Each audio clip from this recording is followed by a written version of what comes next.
What if I told you that our lives are so interconnected, so intertwined, that if you gave me any 3 items, I could show you how they relate to each other? In a way, that's what journalism is all about, connecting the dots. My name is Rob Michelson, and this is Connect the Dots, and I'm going to take you on a magic carpet ride and show you just how connected the world is. To help me prove it, my team gave me the names of a bunch of things, events, issues, and objects that I'll choose at random and go on a bit of a journalist scavenger hunt to find out how each are related. And so, to kick things off, we put everything into these lovely teacups that my wife is letting me use for this. So first, we're gonna start off with the events. Gonna choose something at random here, and we have the Boston Marathon. The Boston Marathon, something I've been to a couple times, never ran in it. I'm a walker, not a runner. Then we have student debt. Ooh, that is a fun one, very topical, something that is a plague upon many of my friends' bank accounts. And then last but not least, we have coffee. The good old bean, the good old water beans. I drink a coffee every day. I always take it black because that's how I roll. But that's gonna be very exciting. We have coffee, student debt, and the Boston Marathon. Let's connect the dots. I wanted to get in the zone, so I went out for a run to brainstorm the connection. Just kidding, I actually took my laptop to my easy chair and did it there. Even reached out to a few of my coworkers for a little phone a friend action. Can you think of anything, Shiro? This doesn't sound promising. That was a pregnant pause, Shiro. Coffee gets you energized. Right. So that'll make you want to run. It doesn't make me want to run. I drink coffee and then I go lay down and play Nintendo Switch. Let's just go with that, right? So you drink coffee, it makes you want to run. So cool. You're going to be motivated to run the Boston Marathon. And we run away from our problem of student debt. There we go. We're running away from our problems. A good start. Now it was time to take my initial ideas and do what journalists do best. Google the terms together and see what I find. So that's exactly what I'm going to do. We're gonna make that happen. And this information prospector struck gold right away with a solid connection between the Boston Marathon and student debt through second place Boston Marathon finisher Sarah Sellers. All right, let's see what we got here. The Boston Marathon runner-up spending her prize money to pay off her student debt. This is good. This is what we in the news like to call a hot lead. Sarah Sellers is a nurse, so I found the hospital where she works and left a message. Then more digging into a Boston Marathon and coffee connection revealed another strong connection through Boston Marathon winner Des Linden. Boston Marathon winner shares a secret of success. Ooh, stash. So Boston Marathon runner apparently made their own coffee. There's interesting science with sports and caffeine, and I'm gonna look into that. Des Linden won the 2018 Boston Marathon, the same year that Sarah Sellers placed second. Fate led me to these ladies, but finding a connection between student debt and coffee was tough. Then it struck me. So many people complain about, quote, millennials spending too much on coffee and lattes. Let's see if that has any impact on paying student debt. Kevin O'Leary, don't spend money on things like coffee if you're paying off debt. That's the key to financial success. That's the key to financial success. So it looks like there's a lot of coffee shaming going on for the young people with their student debt.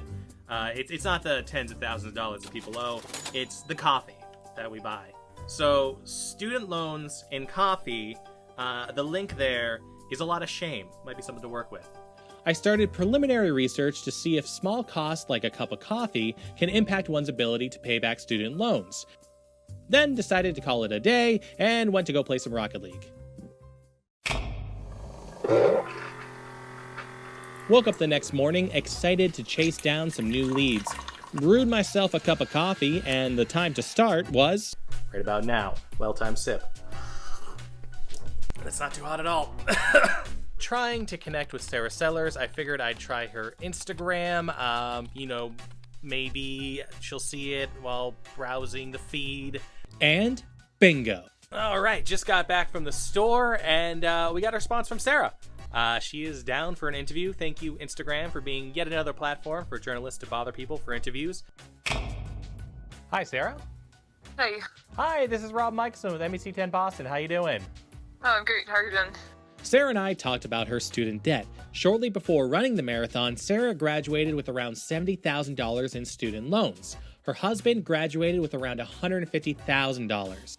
What's more stressful, training for a marathon or thinking about your student loans? Yeah, for sure. I'd say they're very different stressors. Like a marathon, I get really stressed out for specific workouts that, I want that workout to go well or that tune-up race to go well. But it's also something I feel like I have control over that day.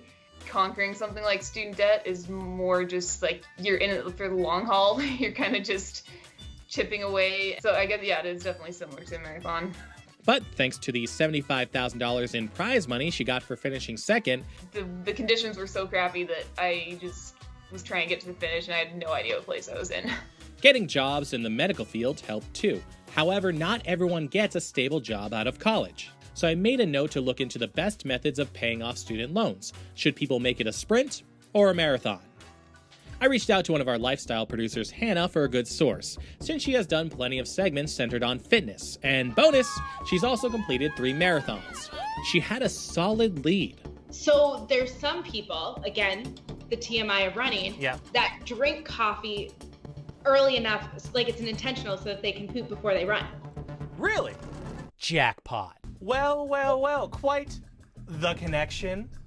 I stared at the camera over here because I have a camera. Perfect. I'm breaking the 3rd wall, or 4th wall. There we go. I'm breaking all the walls. This was too good to pass up. I doubled down on finding a dietitian to talk about it. In the meantime, I tweeted at Des Linden, the 2018 winner, on Twitter because I was thirsty for an interview. But, of course, there was another connection to tackle. Well, having myself a cup of joe, I really want to dig more into the financial side of the whole coffee and student loan connection. Hoping to find some financial advisors or some sort of like financial expert. I don't know how to end these. Actually, I drank it. I was gonna pretend to sip this coffee, but I'm not gonna lie to you because I'm a journalist and I always tell the truth. But I will pretend to sip. That's good. Persistence paid off, and I had my second Boston Marathon runner on the hook for an interview. Des Linden kicked off her own coffee company with her husband right before she won the Boston Marathon. Great timing and marketing. Yeah, so Linden by 2 is our company, and we do really light roasts, mostly single origin. So beans from all over, but I kind of gravitate towards the East Africans, the Kenyans, the Ethiopians, Burundis. She drinks a coffee before her morning run and told me that she brings caffeine into the mix towards the end of a marathon run, mostly for a mental boost. There's been a number of studies where having that caffeine late in the race, the marathon particularly, our body has fuel to burn still. It's still there, the muscles still have energy, but our mind goes, no, I think I've been working too long, I want to start shutting down. Wakes you up a little bit and says, hey, we still have this energy, you're okay, and just kind of keeps you engaged. So I like to use it in the later parts of the race just as that mental stimulus to, okay, we still have fuel here. So I found some of those studies on the effects of caffeine in athletics. One on cyclists shows that a moderate dose of caffeine late in the exercise improved their time performance. But of course, what I really wanted to know was how runners handle the bathroom problem. Yeah, it's actually huge in running. One, coffee in the morning, it does this thing where it wakes up your stomach, and then you do that thing before you go for your run. That thing being a number 2, I assume? 2, and you want to do that prior to the run instead of get stuck out there and go, oh no. So it kind of speeds that process up. It's a huge thing. Like it's every runner's greatest fear, right? Pictures everywhere. The internet never forgets. This is a real fear of people. But knock on wood, I've never had that happen. And I'll knock on wood for her one more time.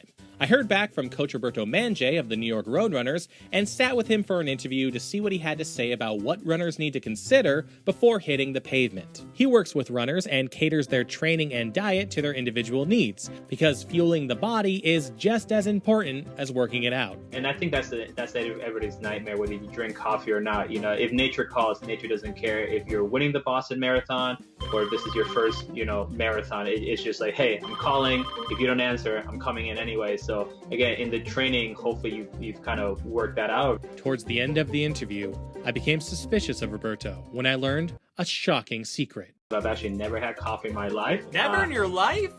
Never in my life. I'm one of those weirdos, I know. How do you go through life without even taking a sip? But Roberto is an athletic dynamo, and I am a fried couch potato. So if he doesn't want to ride the up and down roller coaster of coffee, good for him. Actually, when it comes to coffee, there are some experts that agree with Roberto, for different reasons. I never buy a frappe latte, blah, blah, blah, woof, woof, woof. When you could make it at home for 50 cents. I would not insult myself by wasting money that way. Woo. Cool. Seems like there's a lot more to that story. Would pulling a Roberto and not having any more coffee, specifically not buying any more coffee, make a big impact on paying down student debt? Let's crunch the numbers. The average amount of student debt is around $39,351, and the average latte costs $4. So it would take about 9,838 undrunk lattes, which at one latte a day would be about 27 years of undrunk frappe latte blah blah blah woof woof woofs. Frappe latte, blah, blah, blah, woof, woof, woof. You know, every penny counts. But will cutting small costs really help that much? Boston-based student loan lawyer Adam Minsky makes it his business to understand student debt and helping graduates navigate the perilous world of repayment. I think it's a horrible cliche that isn't really grounded in reality. A lot of millennials are living at home, right? Because they are trying to save money because of their student loans, or they simply don't have the income or the credit to be able to get approved for an apartment. A lot of people are working 2 jobs. A lot of people are working side hustles and side jobs to make extra money. You know, buying a couple cups of coffee is not going to meaningfully change, in my view, whether or not a person is going to be able to afford their student loan repayment or not. It's just not significant enough in comparison to how significant these student debt burdens can really be. You see, that's where many people are focusing this issue, not on the fancy coffees, but on the real rise in the cost of living, medical, and other expenses that have outpaced wages. Tuition rose more than 200% at 4-year public colleges between 1988 and 2018, but average wages have the same purchasing power now as they did in the 80s. According to the Federal Reserve, the average monthly student loan payment is $393, and housing prices are not going down anytime soon. Your parents may have been able to work a part-time job to pay off their student debt, but is this really the same world that they lived in? Cost of living is very high, especially in the Northeast and the West Coast. You got to have gas in the car. You got to have insurance. A lot of folks don't even have a savings account. You know, things like dining out, going to bars, things like that. That's probably the area that can be most addressed. But you know, for folks with crippling student loan debt, that in and of itself may not be enough. And since my conversation with Sarah Sellers had me curious, is it better to pay off student loans as fast as possible, sprint to the finish line, or pace yourself for a marathon? Well, I think, if you have the means to both meet your student loan obligations and also save and invest and plan for the future, it shouldn't have to be mutually exclusive, even though there's sort of an understandable sort of emotional push to just get rid of your debt. If you start saving for retirement early on, the payoff will be a lot better than if you hold off and wait too long. And I think that too often, folks who have student loans are holding off buying a house. They are holding off on saving for retirement. And if you have the means to meet your student loan obligations and also put some money in the bank, that really is probably the best way to do it, because you're sort of covering all your bases. You're paying down your loans while you're also preparing for the future. And you know who probably won't stop buying coffee? Runners. In 2019, approximately 17,000 cups of coffee and tea were consumed by athletes in the Athletes Village staging area before the Boston Marathon, according to Chris Lotzbaum from the Boston Athletic Association. There are tons of places to get coffee along the marathon route, so the next logical step would be to talk to one of them about how the Boston Marathon affects their business. I reached out to about a dozen cafes along the route, and Courtney from Trident Booksellers and Cafe was more than happy to share. Yeah, I mean, honestly, Marathon Monday is the best. It's a holiday, and it's a holiday that as a business is the only one we get to celebrate with everybody else because we're not closed. We're about 20% up on our average day. That being said, I mean, compared to another Monday, we're up 200%. It's like a holiday. It's like a Saturday or Sunday, essentially. And then, but the whole week is up 25% because we are, hosting, again, people from all over the world, all over the country are coming into town. It's always really noticeable. The Tuesday after the marathon, we're always really busy. And I think we're up 25% from our average day. And last but not least, performance dietitian Luke Corey got back to me, and we got to talk about how caffeine affects athletes and their bowels. So why is coffee famous for cleaning out our system, so to speak? So caffeine itself is a stimulant, as we know, and it not only does it stimulate your brain and your nervous system, but it also can stimulate your bowels, right? So it basically gets your bowels moving.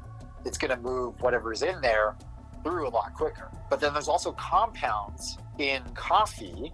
Basically, they stimulate stomach acid, and that further stimulates bowel movements, right? So it's a combination of the caffeine and the other compounds in coffee that really get the GI system moving. So, what is the best fuel for a runner looking to reach a marathon finish line? I wouldn't rely on caffeine as my fuel source. I think if anything, caffeine's like that little nitro boost when you need it. It's not going to help you win a long distance race. What that really comes down to is just a healthy balance of carbohydrates, proteins, and fats. So, how do the Boston Marathon, coffee, and student loans all connect with each other? Well, first off, my favorite, drinking coffee is one method runners use to clear out before a marathon, and caffeine management is essential to achieving peak performance during a run. Boston Marathon runners come from all walks of life. Some use their winnings to pay off their student debt, while others can use a marathon win to boost sales for their coffee business. Cutting out small expenses like coffee may not matter within the larger issue of student loans, and the Boston Marathon can mean big business for local coffee shops. Those are the links I found. What links can you find? You can tell me at the metaphorical and literal finish line. So I'm here at the finish line to the Boston Marathon, and we did it. We connected the dots. Now, I don't know about all you, but I feel like a winner. And you know what they say, it's not about the journey, it's the destination, or it's about the destination, not the journey. I don't know which, but the destination is also nice because I could be done. I could be done with this madness. All right.